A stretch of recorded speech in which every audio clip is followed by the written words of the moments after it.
Hi friends, welcome to my channel. ప్రణయ గీతం రెండవ భాగం. యూ అని దొంగ మొహం వాడ అని మనసులో తిట్టుకుని, చాచా ఈరోజు ఉదయాన్నే లేచి ఎవరి మొహం చూశానో ఏంటో, మొదటిసారి సంతోషంగా ఉద్యోగానికి బయలుదేరితే ఇలా అయింది. ఇంకా ఆఫీసులో ఎలా ఉంటుందో ఏంటో అని అనుకుంటూ బండిని పైకి లేపుతుంటే అతను కూడా హెల్ప్ చేశాడు. వచ్చి గీతకి సారీ చెప్పి పైకి లోపల మాత్రం నీ మొహమే చూసుకుని ఉంటావు లేవగానే అని అనుకున్నాడు. చేసిందంతా చేసి మళ్ళీ ఏమీ చెయ్యని వాడికి మళ్ళీ వచ్చి హెల్ప్ చేస్తున్నావా అని అన్నది గీత కోపంగా. అయ్యో ఇదేంటండి బాబు ఇలా అంటారు, హెల్ప్ చేయకపోతే చెయ్యలేదు అని తిట్టారు, చేస్తుంటే చేస్తున్నా అని తిడుతున్నారు.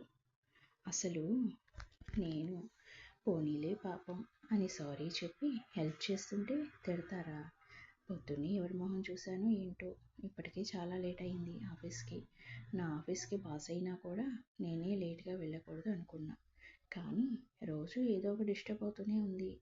చీచి అని అనుకుంటూ హెల్మెట్ పెట్టుకుని బైక్ తీసి వెళ్ళిపోయాడు అతను విసురుగా. గీత కూడా స్కూటీ మీద వెళ్ళిపోయింది. మొదటి రోజు ఆఫీస్లో అడుగుపెట్టింది గీత. ఎక్స్క్యూజ్ మీ, నేను న్యూ అని అంటుండగానే మీరు మిస్ గీత గారేనా అని అడిగారు ఒక కోలింగ్. ఎస్ అన్నది గీత. ఓకే సార్ క్యాబిన్లో ఉన్నారు, మిమ్మల్ని రాగానే కలవమన్నారు, మీరు ఎండీ రూమ్లోకి వెళ్ళండి అని చెప్పారు ఆ కోలింగ్ ఎండీ రూమ్ చూపించి. ఓకే థ్యాంక్స్ అని చెప్పి వెళ్ళింది అటుగా Geetha. Excuse me sir, may I come in అన్నది డోర్ బయట నిలబడి. ఎస్ కమిన్ అని అన్నాడు అతను.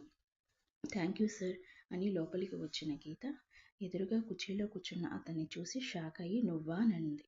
గీతను చూసిన అతను కూడా షాక్ అవుతూ ఎస్ నేనే, అంటే న్యూ జాయినింగ్ అయ్యేది నువ్వా అని అడిగాడు. Thank you for watching, please like and subscribe my channel. Thank you friends.